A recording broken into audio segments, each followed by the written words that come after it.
রুমিন ফারহানার যে ম্যাজিস্ট্রেটকে বৃদ্ধাঙ্গুলি দেখানোর যেই দৃশ্যটা সেটা প্রমাণ করে দিছে বেরিয়ে থেকে খেপান যাইতো না। এই দৃশ্য দেখার আগে পরে বিএনপিও চিন্তা করছে যে না, দলের জন্য অনেক করছে মহিলাটা, এলাকায় জনপ্রিয়তা আছে, কিন্তু সেইখানে কারে খাড়া করাই দিছে খেজুর গাছ। দেখেন জুনায়েদ হাবিব ভাই হয়তো অনেক জনপ্রিয়, বাট আমি রুমিন ফারহানার একজন ভক্ত। আমার কাছে মনে হয় যে এমন মানুষ যদি সংসদে না যায়, এটা বিএনপির জন্য আসলে এক ধরনের দৈন্যতা, যে এই আসনটা বা অন্য কোথাও রুমিন ফারহানাকে আসলে মনোনয়ন দেওয়া ছিল, উচিত ছিল। চরমোনাইয়ের ডাকে কেউ সাড়া দিল না। চরমোনাই বাদেই 10 দল ঐক্যবদ্ধ। 10 দলীয় জোটের উপর চরমোনাই বের হয়ে যাওয়ার এটাই 10 দল নেতারা বলছেন। তারা বলছেন যে we are United excluding Charmonai. আসলে ভালো, না আসলেও আমাদের যে বিজয়ের অভিযাত্রা তাতে গুরুত্বপূর্ণ প্রভাব পড়বে না। আর আমার ব্যাখ্যা হচ্ছে এটা ওই সেই 2001 সালের মতো তখনকার সময়ে থার্ড লার্জেস্ট পলিটিক্যাল পার্টি জাতীয় পার্টি জামাত বিএনপির সাথে জোট করেছিল, কিন্তু জাতীয় পার্টি শেষ মুহূর্তে বের হয়ে গিয়েছে, কিন্তু তাতে জামাত বিএনপির পিছু আটকে থাকেনি।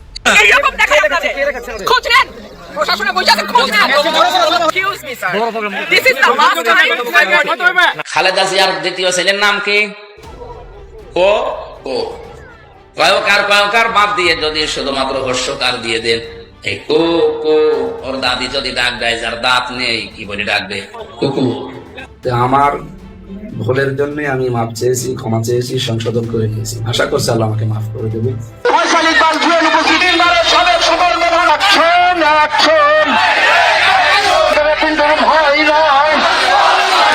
তারেক রহমান 2024-এর সেপ্টেম্বরে বলছিলেন ফ্যামিলি কার্ডের কথা। সেখানে বলছিলেন এই কার্ড যাদের হাতে থাকবে তাদের প্রত্যেককে মাসে মাসে খাবার আইটেম দেওয়া হবে।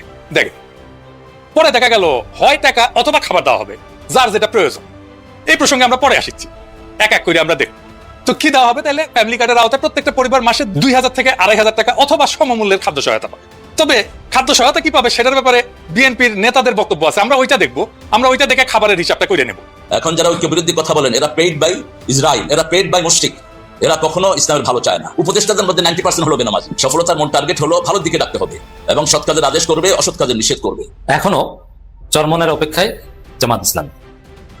রাজনীতির পুরো নিয়ন্ত্রণ এখন জামাতের হাতে, বল এখন জামাতের কোর্টে। কিং কর্তব্য বিমূঢ় চরমোনাই কঠিন পরিস্থিতিতে। জামাত ইসলাম কিন্তু শরিয়া আইন বাস্তবায়নের পক্ষে না। তারা প্রচলিত যে রাষ্ট্র কাঠামো আছে, যে আইনি কাঠামো আছে, এর মধ্যেই তারা থাকতে চায়। তাহলে ইসলামী আদর্শ কিভাবে বাস্তবায়িত হবে? আমি তোরা তো বুঝলি না, যারা হিন্দু ধর্মে আছে তারা কিন্তু শক্তিশালী দেবী হিসাবে যাকে মানে, যে অসুরকে বধ করেছে সে হচ্ছে কে? মা কালী। একজন নারী যদি রৌদ্রমূর্তি ধারণ করে তাহলে কেমন হয়? গতকালকে রুমিন ফারহানার যে ম্যাজিস্ট্রেটকে বৃদ্ধাঙ্গুলি দেখানোর যেই দৃশ্যটা সেটা প্রমাণ করে দিছে বেরিয়ে থেকে খেপান যাইতো না। এই দৃশ্য দেখার আগে পরে বিএনপিও চিন্তা করছে যে না, দলের জন্য অনেক করছে মহিলাটা, এলাকায় জনপ্রিয়তা আছে, কিন্তু সেইখানে কারে খাড়া করাই দিছে খেজুর গাছ। দেখেন জুনায়েদ হাবিব ভাই হয়তো অনেক জনপ্রিয়, বাট আমি রুমিন ফারহানার একজন ভক্ত। আমার কাছে মনে হয় যে এমন মানুষ যদি সংসদে না যায়, এটা বিএনপির জন্য আসলে এক ধরনের দৈন্যতা, যে এই আসনটা বা অন্য কোথাও রুমিন ফারহানাকে আসলে মনোনয়ন দেওয়া ছিল, উচিত ছিল। এখন রুমিন ফারহানার যে ক্যাম্পেইনিং চলতেছে, ইলেকশন ক্যাম্পেইনিং, ব্যাপক জনপ্রিয়তা পাচ্ছেন, জনগণ তার পক্ষে কাজ করছে। আর এই পরিস্থিতি দেখে রুমিন ফারহানাকে ফোন দিয়া তলে তলে মন্ত্রিত্ব পদ দেওয়ার অফার দেওয়া হচ্ছে, লোভ দেখানো হচ্ছে যে সিটটা সাইরা দেন, পরে কেমনে মন্ত্রী বানাবো এটা আসলে আমি জানি না। আর এই তথ্য আমি না ভাই, রুমিন ফারহানাই দিচ্ছেন। তিনি বলছেন যে ব্রাহ্মণবাড়িয়া 2 আপনার যে আসন, সেখানে গতকালকে একটা মত বিনিময় সভা ছিল। তো তিনি বলছেন যে দল থেকে সকাল বিকাল টেলিফোন করে, কি বলে? আসুন মন্ত্রিত্ব দেব, কিন্তু আসনটা ছেড়ে দিন। এখন রুমিন ফারহানা যেহেতু বলছে, ঠিকই বলছে, তিনি তো আর সাধারণ কোনো অলিগলির নেতা বা নেত্রী না যে টিনের চালে কাউয়া ঠাস ঠাস ঠাস এরকম কোনো ডায়লগ তিনি দিবেন। নিশ্চয়ই তিনি ভেবে চিন্তে বুঝে শুনে বলেছেন, এবং দলের বিপরীতে এত বড় কথা বলার জন্য ন্যূনতম সত্যতা থাকতে হয়। আমি এই কারণেই বিষয়টাকে সিরিয়াস ভাবে দেখলাম। তিনি বললেন যে আমার জান থাকতে, শরীরে এক ফোঁটা রক্ত থাকতে মন্ত্রিত্ব কেন? আরো কিছুর বিনিময়ে, হইতে পারে সেটা রাষ্ট্রপতি, হতে পারে প্রধানমন্ত্রিত্ব, ওইগুলার বিনিময়ে তিনি তার এলাকার মানুষকে ছেড়ে যাবেন না। গতকাল দুপুরে সরাইলের ইসলামাবাদ গ্রামে স্থানীয় জনগণের সাথে মত বিনিময়কালে আপনার এই মন্তব্য করেছেন তিনি। তিনি বলছেন, আমি রুমিন ফারহানা, আমার কোনো দল লাগে না। এই কথাটা কিন্তু শতভাগ সত্য। দেখেন, দল একটা আইডেন্টিটি, তবে সবার জন্য না। কিছু মানুষ আছে নিজেই একটা ব্র্যান্ড, লাইক রুমিন ফারহানা। বাংলাদেশের 330টা আসনে আপনি যদি গণা দেন, বিএনপির হাতে গোনা কয়েকটা ব্র্যান্ড পাবেন, হাতে গোনা কয়েকটা।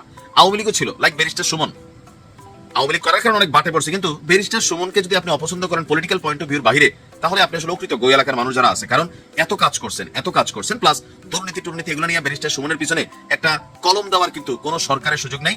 ব্যারিস্টার সুমন যে পরিমাণ জনপ্রিয়তা পেয়েছে তার কাজের মাধ্যমে, রুমিন ফারহানা তার বক্তব্যের মাধ্যমে, ভিন্ন মত এবং দলকে শ্রদ্ধার মাধ্যমে, সবকিছুতে তিনি কিন্তু ভিন্ন শিক্ষা দীক্ষা, তিনিও একজন ব্যারিস্টার রুমিন ফারহানা। এটাই হচ্ছে শিক্ষার গুণ। তার এই কথাটা আজকের দিনে শতভাগ সত্য যে জুনায়েদ আল হাবিব আর ব্যারিস্টার রুমিন ফারহানার মধ্যে আকাশ পাতাল পার্থক্য আছে জনপ্রিয়তায়। এখন দলের পক্ষে কাজ করতে হবে, বিএনপির কমিটির যারা আছেন তারা বাধ্য হয়ে করছেন, এটা আমরা বুঝি। তিনি বলছেন খালেদা জিয়া আমাকে রাজনীতিতে নিয়ে এসেছেন, বেগম খালেদা জিয়ার ভালোবাসা, আশ্রয়, সহযোগিতায় আমি এত দূর এসেছি। তিনি হাসপাতালে যাওয়ার আগে 23 নভেম্বর আমার মনোনয়নপত্র কেন দেওয়া হলো না তিনি জানতে চেয়েছেন। আমার মা মারা যাওয়ার ঠিক দিন ওই দিনই আমাকে বহিষ্কার করা হলো। আমি এই নিউজটা করছিলাম যে এইটা অন্তত উচিত হয় না বিএনপির। কারা নীতি নির্ধারণ কমিটিতে বসেন বা কারাই সিদ্ধান্তগুলো নেন, আপনাদের অনেক সিদ্ধান্ত আপনার জন্য, আপনার দলের জন্য আত্মঘাতী হবে। এটা বুঝতে হবে যে কিছু এমপি আছে ধানের শীষ ছাড়া জীবনও পাশ করবে না, মার্কার উপরে পাশ করে আসবে। কিন্তু রুমিন ফারহানা নিজে একজন ব্র্যান্ড, আমি খুবই ওনাকে শ্রদ্ধা করি, পছন্দ করি। চরমোনাইয়ের ডাকে কেউ সাড়া দিল না। চরমোনাই বাদেই 10 দল ঐক্যবদ্ধ। 10 দলীয় জোটের উপর চরমোনাই বের হয়ে যাওয়ার এটাই 10 দল নেতারা বলছেন। তারা বলছেন যে we are United excluding Charmonai. আসলে ভালো, না আসলেও আমাদের যে বিজয়ের অভিযাত্রা তাতে গুরুত্বপূর্ণ প্রভাব পড়বে না। আর আমার ব্যাখ্যা হচ্ছে এটা ওই সেই 2001 সালের মতো। তখনকার সময়ে থার্ড লার্জেস্ট পলিটিক্যাল পার্টি জাতীয় পার্টি জামাত বিএনপির সাথে জোট করেছিল, কিন্তু জাতীয় পার্টি শেষ মুহূর্তে বের হয়ে গিয়েছে। কিন্তু তাতে জামাত বিএনপির বিজয় আটকে থাকেনি। ঠিক তদ্রুপ বর্তমান সময়ের জনশক্তি বিবেচনায় থার্ড লার্জেস্ট পলিটিক্যাল পার্টি, গুরুত্ব বিবেচনায় fourth important political party Charmonai Jamaat জোট থেকে বের হয়ে গেলেও জামাতের সম্ভাব্য বিজয়ের উপর প্রভাব পড়বে না, এটাই 10 দল মনে করে। ইম্পর্টেন্ট বিষয়ে যখন চরমোনাই জোট ছেড়ে গেল, গাজী আতাউর রহমান সাহেব যে সংবাদ সম্মেলন করলেন সেখানে তিনি অন্যান্য ইসলামী দলগুলোকেও জোট ছেড়ে আসার আহ্বান জানিয়েছিলেন অনেকটা স্পষ্টভাবেই, যে জামাত যেহেতু ইসলাম থেকে দূরে সরে গিয়েছে, অতএব আপনারাও প্রশ্ন করেন জামাত কেন ইসলাম থেকে দূরে সরে গিয়েছে, তারপর জোট ছেড়ে আসেন। এমনকি তারা এটাও বলেছে তাদের ওয়ান বক্স পলিসি এখনো বহাল আছে এবং তাদের সাথে যে কেউ আসতে পারে, এবং তাদের যে সেই কথিত 32 আসনে কাকে সমর্থন দিবে, জিনকে না পরীকে, সেটা তো খুঁজে পায়নি। মানে এটা থেকে স্পষ্ট যে চরমোনাই জামাত জোটের মধ্যে বিশেষ করে কওমি ভিত্তিক যে 4টা দল আছে তাদেরকে ফিরে আসার বা জামাত জোট ছিঁড়ে আসার আহ্বান জানিয়েছিল। কিন্তু তাদের সেই আহ্বানে কেউ সাড়া তো দিলই না, বরং সবাই জানিয়ে দিয়েছে তারা জামাতের নেতৃত্ব ঐক্যবদ্ধ, এই জোট ঠিক আছে। বরং চরমোনাই যা বলছে এটার কোনো গুরুত্ব নেই এবং কোনো প্রভাব পড়বে না। দেখেন এখানে খেলাফত মজলিসের একজন নেতা ভিডিও বার্তার মাধ্যমে সবকিছু স্পষ্ট করে দিয়েছেন যে আসলে কি হচ্ছে বা কি হতে যাচ্ছে। তিনি বলেছেন যে এই যে ইসলাম থেকে জামাত ডেভিয়েটেড হয়েছে যে অভিযোগ তুলছে, এটা মিথ্যা, এটা চরমোনাই দান্দাবাজি। কারণ জামাতের বিরুদ্ধে যে পয়েন্টে অভিযোগ তুলছে এই পয়েন্ট বহাল থাকা অবস্থায়ও অপব্যাখ্যা করছে চরমোনাই, সেই অপব্যাখ্যা বহাল থাকা অবস্থায়ও 80 আসনের জন্য দর কষাকষি করেছে। এর মানে আসলে জামাত ইসলামের মধ্যে আছে কি নাই এটা চরমোনাইয়ের কাছে নির্ভর করে তাদেরকে কত আসন দিল তার উপর। এখানে দলিলের বা প্রকৃত পক্ষে আদর্শের কোনো মূল্য নাই। তবে চরমোনাইয়ের সাথে অন্য 10টা প্রচলিত দলের পার্থক্য কি? কোনো পার্থক্য নেই। কারণ তারাও রাজনৈতিক স্বার্থের ভিত্তিতে কাউকে মুক্তিযুদ্ধের পক্ষের শক্তি মানে কাউকে রাজাকার বানায়।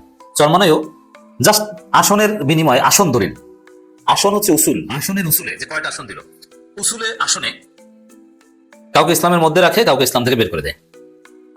সেখানে মামুনুল হকের দল সহ অন্য সবাই জানিয়েছে না জামাতের সাথে আমরা ঐক্যবদ্ধ, নতুন কোনো ডিভিশন হয়নি, সব ঠিক আছে। আর চরমোনাই নাই, এর কোনো প্রভাব পড়বে না। এখানে একটা বিষয় স্পষ্টভাবে বলি, চরমোনাই যে নাই, এখন পর্যন্ত প্রায় 24 ঘন্টা পেরিয়ে গেছে তাদের জোট ছাড়ার ঘোষণার, এখন পর্যন্ত তারা একটা যুক্তি দিতে পারেনি যে আমরা এই কারণে নাই। তো এটা তো সবাই বুঝেন, শিশু এবং পাগলও বুঝে যে চরমোনাই জামাত জোটে নাই, আসন সমঝোতা হয়নি এই কারণে, হ্যাঁ তাদের পছন্দ মতো আসন পায়নি এই কারণে। এখানে অন্য যে যুক্তি দিচ্ছে এটা যে মিথ্যা, এটা শিশুও বুঝে, এটা তারাও জানে। এখন পর্যাপ্ত সংখ্যক আসন পায়নি, এটা তো প্রশ্ন। আচ্ছা কেন পায়নি? এর পক্ষে একটা যুক্তি দিতে পেরেছে? তারা 50 আসন পায় কোন যুক্তিতে? লেট অ্যালোন 70-80, 50টা কোন যুক্তিতে পায়? করুণা ছাড়া। একটু দলিল দিক, অতীতে কয়টা জিতেছে? এছাড়া কোন জরিপে তার 50টা পাওয়ার যোগ্য, কয়টা জিতে আসতে পারবে? এরকম কোন দলিল আছে? তারা একটা এমপিক্যাল বা আসেন আমার সাথে বা যে কারোর সাথে আপনি আলোচনা করেন যে আপনারা আরো বেশি আসন রিজার্ভ করেন, এটা বলতে স্পষ্ট যে আমাদেরকে 50টা দেওয়া হয়েছে বা 47টা, আসলে আমরা 70টা রিজার্ভ করি। কেন 70টা রিজার্ভ করেন? পারলে সংবাদ সম্মেলনে এটা ব্যাখ্যা করতেন। কিন্তু মজার বিষয় যে আসনের হিসাব ওটা এড়িয়ে গেছে, স্কিপ করেছে, কারণ টেবিলে বসলে তার আসন বাস্তবে 14টাও দাবি করতে পারে না। কিসের ভিত্তিতে, কোন জরিপে আপনারা এগিয়ে, কোনটা আপনাদের ঘাঁটি, কোন জায়গায় আপনারা জিতে আসতে পারেন বলেন? কেন আপনারা 14টার বেশি চান? আপনি একটু যুক্তি দিয়ে আমাকে বুঝান যে এই কারণে আমরা 14টার বেশি চাই। বিএনপিকে জিতিয়ে দিতে চান না আপনার প্রার্থী জিতে আসতে পারবে? কে জিতে আসতে পারবে বলেন? তাকে জামাত আসন ছেড়ে দিবে, বলতে পারে না। এই হচ্ছে অবস্থা যে চরমনের কাছে আসলে গুলো যুক্তি নেই। তারা এখানে বিনা যুক্তিতে একটা মিথ্যা অপবাদ দিয়ে জোট থেকে বের হয়ে গেছে, কিন্তু আসল পয়েন্টে যুক্তি দিতে পারে না। তো দর্শক, এই জায়গায় কালবেলার একটা খবর, জোটে না থাকা দুঃখজনক, তবে প্রভাব পড়বে না, এটা বলছে 10 দলীয় জোটের নেতারা। চরমনের প্রতি মায়া হয়, করুণা হয়, থাকলে ডেফিনেটলি ভালো হতো। 3% ভোট, এটা তো কম না, তারা একটা সুসংগঠিত দল, আবার ধর্মীয় একটা শক্তি, definitely it would be good. But এতে যে প্রভাব পড়বে তা না, বিজয় বাধাগ্রস্ত হবে না। কেন প্রভাব পড়বে না? এই ভোটগুলো বিএনপির বক্সে যাবে তাও না, যেহেতু তারা আলাদাভাবে নির্বাচন করার কথা বলছে, অতএব এটা সাইড হয়ে থাকবে। আর বাস্তব হিসেবে এটাই যে বাংলাদেশে এখন দাঁড়িপাল্লা ভার্সাস ধানের শীষের নির্বাচন, সেখানে হাত পাখার গুরুত্ব ভেরি লিটল, অতএব তেমন কোনো প্রভাব পড়বে না। শেষ পর্যন্ত জামাত ইসলামের নেতৃত্বে 11 দলীয় জোটে না থাকা এবং এককভাবে নির্বাচনের ঘোষণা দিয়েছে চরমনাইয়ের নেতৃত্বাধীন ইসলামী আন্দোলন বাংলাদেশ। অন্যদিকে গত বৃহস্পতিবার রাতে ইসলামী আন্দোলন অংশগ্রহণ ছাড়াই 253টি আসন সমঝোতার ভিত্তিতে জোটের প্রার্থী ঘোষণা করা হয়েছে। ইসলামী আন্দোলন বলছে, ইসলামের মৌলিক নীতির প্রশ্নে জামাত ইসলামী অস্পষ্ট। এটা আবার মামুনুল হকের দল বন্ধ সবাই জবাব দিয়েছে কার্যত যে এটা মিথ্যা কথা, জামাতের সঙ্গে নির্বাচনী সমঝোতা থাকছে না। এ কারণে 268 আসনে ইসলামী আন্দোলন এককভাবে নির্বাচন করবে, বাকি 32 আসনেও দলটি আদর্শিক বিবেচনায় কোনো না কোনো প্রার্থীকে সমর্থন দিবে। এখন তাদের মানে জামাতের আদর্শ মামুনুল হকদের আদর্শ ভালো না, তাই না? কারণ পুরো এই জোটই তো ইসলামী জোট না, এটাই তো বলেছে। শুধু জামাতের প্রতি তার অভিযোগ না, মামুনুল হকদের প্রতিও কিন্তু চরমনের অভিযোগ।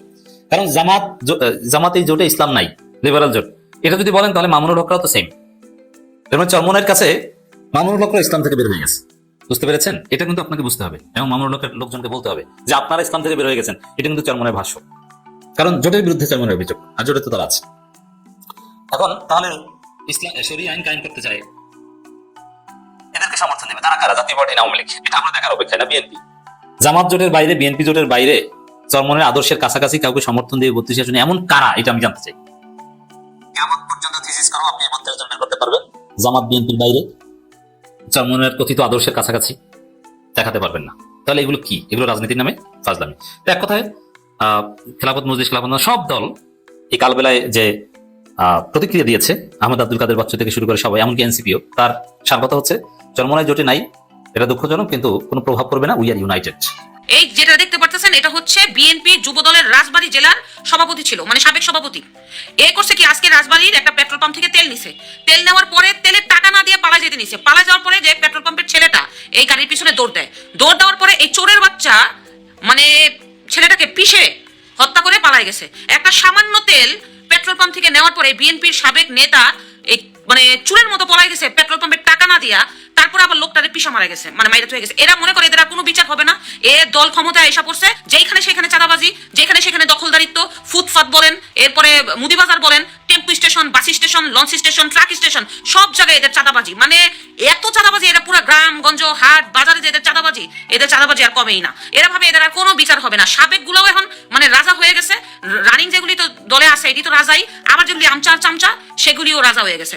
এরা মনে করে কি আসছি এবার ক্ষমতা আমার, কিন্তু পতন যে হয় এরা সব ভুলে গেছে। মানে যাচ্ছে তাই পুরো বাংলাদেশে এরা চলতেছে। বিভিন্ন ডেভেলপার কোম্পানিতে, আমার একজন পরিচিত ডেভেলপার কোম্পানি কি করছে, সাইনবোর্ড দিছে, সাইনবোর্ড উঠাই নিয়ে গেছে। কেন সাইনবোর্ড উঠাই নিয়ে গেছে? ওইখানে চাঁদা না দিলে সাইনবোর্ড দিতে দিবে না। তো ব্যাপারটা হচ্ছে মানে এই যে চাঁদাবাজি শুরু করছে চাঁদাবাজরা, এই চাঁদাবাজি এরা থামাই না, কোনো অবস্থাতেই থামায় না। দেখেন, তুই পেট্রোল পাম্প থেকে তেল নিছস, তুই টাকা না দিয়ে পালাইলি কেন? এখন বিএনপি বলবে আমাদের অনেক বড় দল, অনেক বড় সংগঠন, অনেক নেতাকর্মী, এগুলি কিছু বিচ্ছিন্ন ঘটনা না। বিএনপির চাঁদাবাজি, দখলদারিত্ব, বাটপারি, মবগিরি, বিশেষ করে চাঁদাবাজিটা এদের কোনো বিচ্ছিন্ন ঘটনা। এরা উদ্দেশ্য প্রণোদিত ভাবে জায়গায় চাঁদাবাজি করে। এমন কোনো জায়গা নাই যেখানে এই বিএনপি চাঁদাবাজি করে না। এরা এখনই অবস্থা, ক্ষমতায় আসলে তো পুরো দেশ খায় ফেলবে, এটাই তো মনে হচ্ছে। এর মধ্যে কিছু দল জানে, কিছু দল জানে না, এবং দলের অনেক সময় দলের জেলা পর্যায়ের নেতাকর্মীদের এরা চাঁদার টাকা দেয়, আবার বিএনপির উচ্চ পর্যায়ের নেতাকর্মীদের এরা চাঁদার টাকা দেয়, দিয়ে শেষরাডি জায়গায় চাঁদাবাজি করে। এটাই হচ্ছে এদের অভ্যাস। মানে এরা বুঝে ফেলছে ক্ষমতা আইসা পড়ছি, ক্ষমতা ওদের আর বাংলাদেশে ওদের, কিন্তু ওরা ভুলে গেছে যে মাইর খায় অপলাইতে হয় মানুষকে। এখনো চরমনের অপেক্ষায় জামাত ইসলামী। রাজনীতির পুরো নিয়ন্ত্রণ এখন জামাতের হাতে, বল এখন জামাতের কোর্টে। কিং কর্তব্য বিমূঢ় চরমনাই কঠিন পরিস্থিতিতে কি করবে বুঝতে পারছে না। তাদের দলের নেতারা দলে দলে জামাত ইসলামীতে যোগ দিচ্ছে, অনেকে হতাশ হয়ে রাজনীতি ছেড়ে দেওয়ার কথা বলছে। এখানে আমি মুরিদদের কথা বলছি না, রাজনীতির কথা বলছি, একামতি দিনের কথা বলছি না, জাস্ট রাজনীতি। কারণ যারা ইসলাম কায়েমের জন্য, দাওয়াতি কাজের জন্য, তাজকিয়ার জন্য, মারিফাতের জন্য চরমনাই করেন, দ্যাটস ডিফারেন্ট। তারা আজীবন চরমনাইতে থাকবেন, থাকা উচিত। কিন্তু যারা ক্ষমতার জন্য, ক্ষমতা কেন্দ্রিক হিসাব নিকাশের জন্য চরমনাই সমর্থন করেন, কিংবা যারা চান যে চরমনাই পার্লামেন্টে যাক, চরমনাই মেম্বার চেয়ারম্যান হোক, এরা অনেকেই নিষ্ক্রিয় হয়ে পড়ছে এবং অনেকে দল ত্যাগ করছে। তো এই জায়গায় জামাত কতটা স্মার্টলি খেলছে দেখেন। ইতিহাস কত সুন্দরভাবে এগিয়ে যাচ্ছে, রচিত হচ্ছে। চরমনাইকে নিয়েই জামাত জোট ঘোষণা করেছে। ঘোষণার সময় কিন্তু বলে নাই যে কেন 11 দল বলছে, আমরা তো নাই, কিছু বলে না কিন্তু। এবং ঘোষণা করার পর তারা কোনো প্রতিক্রিয়া জানায়নি যে না ওখানে 11 দল বলছে, ওখানে তো আমরা নাই, 11 দল বলছে। তারা প্রায় 24 ঘন্টা বা 18 ঘন্টা পর সংবাদ সম্মেলন করে বলেছে যে আমরা বের হয়ে গেলাম। এর মানে জোটটা হয়েছিল, কিন্তু আসন ঘোষণা হয়েছিল কিন্তু চরমনাই সহ। এরপরে তারপরে জামাত বলেছে যে না, চরমনাই আসবে, আসুক। জামাত জরুরি বৈঠক করেছে এবং বৈঠক করে লিয়াজু কমিটি সবার সাথে আলাপ আলোচনা করে জামাত বলেছে শেষ পর্যন্ত ইসলামী আন্দোলনের জন্য অপেক্ষা করবে 10 দল, নট অনলি জামাত, পুরো 10 দল চরমনার জন্য অপেক্ষা করবে। যদি টাইমলি মানে মনোনয়নপত্র প্রত্যাহারের শেষ সময়ের মধ্যে যদি না আসে, তাহলে যে চরমনার জন্য যে আসনগুলো রাখা হয়েছিল এগুলো জামাত সহ বাকি 10 দল ভাগ বাটোয়ারা করে নিবে। সেখানে বেসিক্যালি প্রায় সবগুলো জামাতে থাকবে, অন্যান্য দল কিছু আসন পেতে পারে। তবে এখানে বাস্তবতা মুখ্য। এখানে এমন না যে ভাগ বাটোয়ারা, জিতে আসার মতো প্রার্থী থাকতে হবে। যদি এনসিপির কেউ জিতে আসার মতো থাকবে, ডেফিনেটলি তারা পাবে। জামাতের লোকজনের যদি এখানে সবচেয়ে সম্ভাবনাময় থাকে, তারাই পাবে। দর্শক, এই যে জামাত চরমনার জন্য অপেক্ষা করা, শেষ পর্যন্ত অপেক্ষা করা, জামাতের জন্য ইতিহাসটা কত মধুর, কত সুন্দর যে অপেক্ষা করছে তারা। জামাত 1% দায় জামাতকে দিতে পারবেন না এই জোট ভাঙার জন্য। আমি একটা আলোচনায় বলেছি যে জামাত যে চেষ্টা করেছে চরমনাইকে জোটে রাখতে, এটা ইতিহাসের পাতায় স্বর্ণাক্ষরে লেখা থাকবে। আর চরমনাই যে ঘাটতারামি করেছে, এটাও ইতিহাসে লেখা থাকবে।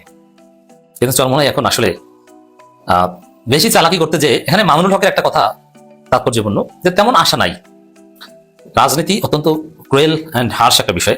এখানে একটা তীব্র সত্য কথা বলি, জামাত বলছে আসুক আসুক আসুক, মামুনুল হক বলছে যে না, আসার মনে হয় আর আসবে না। মামুনুল হক আসলে সিরিয়াসলি চান না বা চাওয়ার কথা না যে তারা আসুক। কারণ কি জানেন, চরমনাই আসলে মামুনুল হক এতগুলো পায় না, তো আরো 2-1টা নেওয়ার চেষ্টা করতেছে। আর চরমনাই আসলে মামুনুল হকের এত গুরুত্ব থাকে না। এখন জামাত জোট এটা একটা মাল্টি ডাইমেনশনাল ইনক্লুসিভ জোট, সব শ্রেণীর বা সব মতাদর্শের একটা প্রতিনিধিত্ব আছে।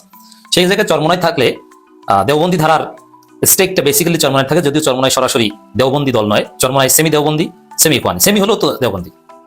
আর মামুনুল হকের দলের চাইতে চরমনাই অনেক অনেক বড়, একটু বড়। মামুনুল হকের একটা বিভাগে যে পরিমাণ লোক আছে, চরমনাই একটা বিভাগে যে পরিমাণ জনশক্তি আছে, সারা বাংলাদেশে মামুনুল হকের ওই পরিমাণ লোক নেই, এটা সত্য কথা। তো সেই জায়গায় মামুনুল হকের গুরুত্ব কিছুটা হলেও কমবে। রাজনীতিতে মনে রাখবেন, এই যে আমি একটা কথা বলেছি, আবারও বলি, রাজনীতিবিদ সে যত বড়ই ধর্মীয় রাজনীতিবিদ হোক, যত বড়ই আল্লামা হোক, আমি কখনো গ্রামের একজন প্রত্যন্ত অঞ্চলের সাধারণ ইমাম মুয়াজ্জিনের চাইতে কোনো দলের আমিরকে বড় মুত্তাকি মনে করি না, বড় পরেশগার মনে করি না। তবে হ্যাঁ, তিনি যতটুকু পরেশগার ততটুকুতে হয়তো বা জান্নাতে যাবেন, আল্লাহ জান্নাত দিবেন। কিন্তু আসলে সব দিক থেকে সততা রাজনীতিবিদরা রাখতে পারে না। অনেক সময় মনে একটা বলে একটা, মনের মধ্যে যা সরাসরি সেটা বলতে পারে না। একদম পিওর তাকওয়া, পিওর পরেশগারিতে দিয়ে রাজনীতি হয় না। আপনি যদি ইসলামের যে বিধান, একদম যে মনে যা আপনি সেটাই বলবেন, সর্বোচ্চ কিছু কিছু ক্ষেত্রে একটু মান্তিক ফলো করতে পারবেন। আপনি মিথ্যা বলতে পারবেন না, ঘুরিয়ে বেঁচিয়ে বলতে পারবেন না, আপনার মধ্যে কোনো কৌশলে মারপ্যাচ থাকবে না। মানে সুফি, আল্লাহর ওলি, দরবেশ বলতে যা বোঝায়, এই ধরনের চরিত্র একজন রাজনীতিবিদ সে উপজেলা আমির হলো তার পক্ষে রাখা সম্ভব নয়। এখানে অনেক মেকানিজম করতে হয়, নিজ দলের মধ্যেই করতে হয়। এই জন্য রাজনীতিবিদরা কখনো গ্রামের ইমাম মুয়াজ্জিনদের চাইতে, নন পলিটিক্যাল একজন ইমাম মুয়াজ্জিনের চাইতে বেশি মুত্তাকি না। এখানে মুত্তাকি বলতে আমি এখানে এটা একটা রিলেটিভ টার্ম। এখানে ইসলাম একটা পরিপূর্ণ জীবন ব্যবস্থা, আপনি রাজনীতি থেকে দূরে থাকতে পারবেন না।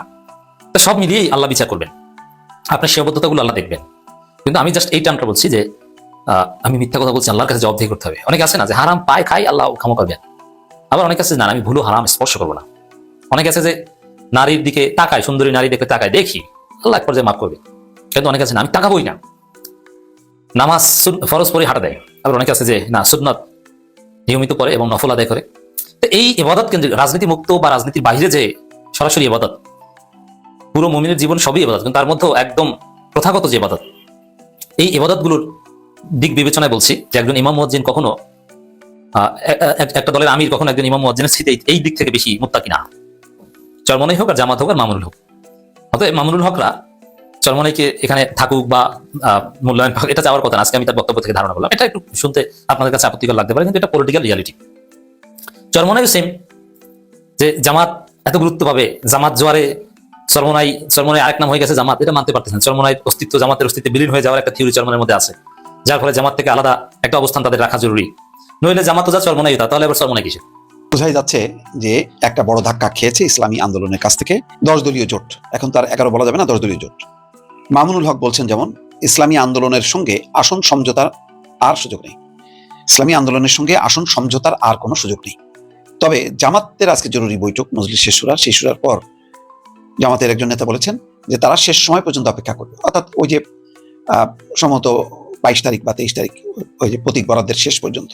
তো এখানে আজকে জামাত ইসলাম নিয়ে কিছু কোনো কথা বলেনি তিনি বলছেন মামুনুল হক যে বোঝাপড়ার ঘাটতি থেকেই এমন পরিস্থিতি তৈরি হয়েছে, এতে ভোটের মাঠে খুব বেশি প্রভাব পড়বে না বলছেন। তিনি বলেন নির্বাচনের আগে ইসলামী আন্দোলনের সঙ্গে নতুন করে কোনো বৈঠকের সম্ভাবনা নেই, তবে তারা যদি আবার জোটে ফিরতে চায় তাহলে সাদরে গ্রহণ করা হবে, আর যদি না আসে তাহলে বাকি আসনগুলো শক্তিশালী অবস্থান এবং জনপ্রিয়তার ভিত্তিতে বন্টন করা হবে। 47 আসন, এটা নিয়ে হয়তো আবার টানাপোড়েন হয় কিনা, তবে জামাত বোধহয় আর বেশি করবে না, এনসিপি কে 10টা দেওয়ার কথা অন্যদেরকে হয়তো দিবে। যাই হোক, এখন এটা একটা বিরাট ধাক্কা, কারণ জামাতের পরেই এই জোটের অবস্থান হচ্ছে ইসলামী আন্দোলনের। ইসলামী আন্দোলনের হাত পাখার একটা পরিচিতি আছে এবং বাংলাদেশের সকল নির্বাচনী এলাকায় তাদের কিন্তু একটা ভোট ব্যাংক আছে। জামাতের মতন অত বড় ভোট ব্যাংক না থাকলে একটা ভোট ব্যাংক আছে।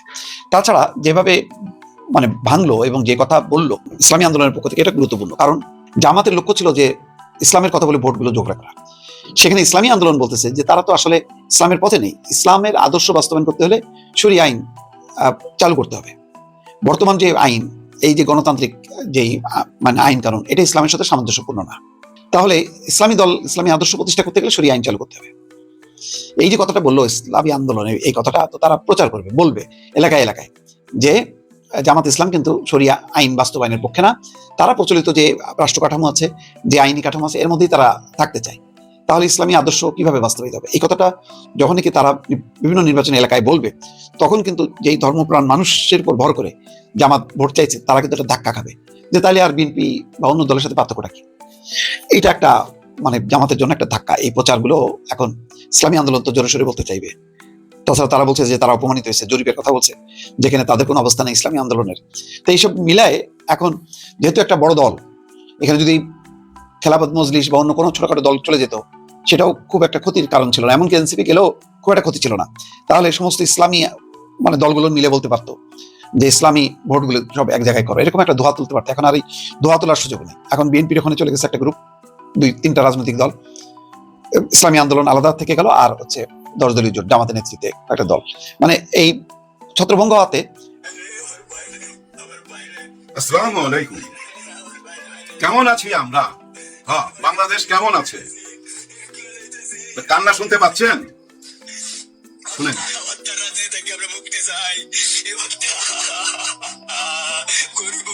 গরিবের অবস্থা খুব ভয়াবহ। এরকম হত্যাকাণ্ডের রাজনীতি, রাজনীতি এত নিষ্ঠুর, এত নিষ্ঠুর হাইকমান্ড মানে না। আজকে হাইকমান্ড না মানার কারণে এই হত্যাকাণ্ড, আজকে নির্দিষ্ট সময় না কারণে হত্যা করছে। এটা ময়মনসিংহের গৌরীপুরের বিএনপি দুই গ্রুপের এটা আজকের আমলনামা। আসেন আমরা গত 24 ঘন্টার একটু আমলনামাটা দেখি। এই ভাইটির তো কান্না দেখলেন না, আরেকজন ফাদারের কান্না দেখছেন, বুক থাপড়ায় কাঁদতেছে। তার ছেলে হোল নাইট ডিউটি, কোথায় ডিউটি? তেলের পাম্পে তেল নিতে আসছে ভোর রাতের দিকে। যুবদল এক নেতা তেল নিছে, টাকা দিবে না, একবার এদিক যায় একবার এদিকে যায়। আমরা সিসি ক্যামেরার ফুটেজে যেটুকু দেখতে পাইছি, একটা টাইমে ওই ছেলেটা তার পিছনে পিছনে যাচ্ছে, কোথায়? তার গাড়ির সামনে। 5000 টাকা তেল নিছে। তো এই তেলে বুঝছেন, যদি ওই লোক না দেয়, না দিয়ে যদি চলে যায়, এই ছেলের পকেট থেকে দিতে হবে তো, তাই না? হিসাবের টাকা তো, যার জন্য পিছে পিছে গেছে। ওই লোক গাড়িতে বসে গাড়ি টান দিছে। আমার মনে হয় যতটুকু হাতটা চাপা পড়ছে, হয়তোবা ওই যে শীতের দিনে কোনো লুজ কাপড় পরা ছিল, ওইটা চাপা পড়ে গেছে। গাড়ি টান দিছে, পিছে পিছে দৌড়াইতেছে, পারে নাই, ওইটা বাড়ি খায়া ওই মুহূর্তেই পৃথিবী থেকে বিদায়। হাসপাতালে নিয়ে গেছে, বলছে নাই। ওই বাবা কাঁদতেছে। কি দোষ আছিল ওই মানুষটার? কি দোষ? এই নেতা 5000 টাকা লোভ সামলাইতে পারে না। এই যদি ক্ষমতা আসে, পুরো পেট্রোল পাম্পই তো নিয়ে যায় বোগা। কেউ রুখতে পারবেন না? পারবেন না। আরো শুনবেন আমলনামা। আর কি বলুন ভাই, বইলা লাভ নাই। আপনারা দিচ্ছেন নমিনেশন, এখন কে স্বতন্ত্র হবে, কে কিভাবে দাঁড়াবে না দাঁড়াবে তাদের ব্যাপার। কিন্তু দেখেন আপনারা নিজেরা আরো একজন আজকেরই ঘটনা এই ময়মনসিং কেন কি কারণে আমি দেখাবো আপনাদের প্রমাণ। আচ্ছা টাইম নষ্ট করে লাভ নেই, এগুলো সবাই দেখতেছেন। কষ্ট লাগে কি জানেন? সামনে নির্বাচন, এইসব দেখে কি মনে হয় নির্বাচন হবে না? অসম্ভব। কারণ কি জানেন? আজকের দিনে এই যে আদালত পাড়ায় আব্দুল আউয়াল পিন্টু সাহেব কি বলছে, আচ্ছা ওইটা দেখাই আপনাদেরকে, না দেখালে তো বুঝবেন না। কারণ কি জানেন, সবাই সব ভিডিও তো দেখে নাই, তাই না? এই যে দেখেন আমাদের হাসনাত আব্দুল্লাহ, শুনেন কিভাবে এলিটটা কিভাবে মানুষকে ছোট করে।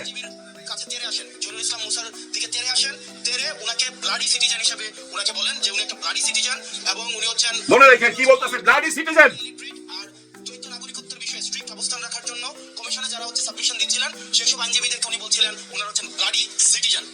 কে বলতেছে এই কথাগুলা? আব্দুল আউয়াল পিন্টু সাহেবের। আপনারা তো শুনলেন নিজের কানে। আদালতের ভিতরে কিন্তু এই ঘটনা চলতেছে। একজন বলতেছে আরেকজনকে ব্লাডি সিটিজেন। ব্লাডি সিটিজেন মানে কি? ধরেন যে অবহেলিত নাগরিক, গরিব, নিকৃষ্ট, হ্যাঁ, যার ভেদাভেদ, ধনী বংশ। এখানে কিন্তু আমাদের দেশে একটা বংশ তৈরি হয়েছে। সেটা কি বংশ জানেন? এলিট বংশ। এই এলিট একটা বংশ নতুন জন্ম নিছে। তো যারা বলে দেখেন না, আরে ওই রাজমিস্ত্রির পোলায় কেমনি আবার সংসদে যাইতে চায়, রাজমিস্ত্রির পোলা কি আমার লেভেলের, ও আবার এমপি হইতে চায়। দেখেন আজকে তো শুনছেন আপনারা, ওই যে এলিট এইভাবে কথা বলছিল, সেই এলিট কিন্তু এখন নির্বাচনই করতে পারতেছে না। কারণ উনি এই যে নির্বাচনে ঋণ খেলাপি, এটাই প্রথম না। 2001 থেকেই উনি এই ধরনের নাটক করে আসতেছিল। যখনই নির্বাচন আসে তখনই করে কি জানেন, আদালত থেকে একটা কাগজপত্র বাইর কইরা, কিছু একটা বাইর কইরা বলে যে না উনি হোয়াইট, উনি একদম গ্রিন। ওইভাবে উনি নির্বাচনে ইন হয়ে যায়। কখনই কিন্তু ওই আগের ঋণ আর শোধ করে না। উনি ঋণ খেলাপি বহুদিন যাবত। এই যে দেখেন যারা এলিট বংশ, নিজেকে এলিট মনে করে, আর মনে করে এই রাজমিস্ত্রি পোলারা, এই গরিব পোলারা যাকে ঘরের চাল নাই, টিন নাই, তারা সংসদে যাবে। আরে ভাই ব্রাদার, আপনারা তো জানেন সবাই, আমাদের হাসনাত আব্দুল্লাহকে ডাকছিল ইংল্যান্ড থেকে। কেন রাখছিল? লেকচার দেওয়ার জন্য।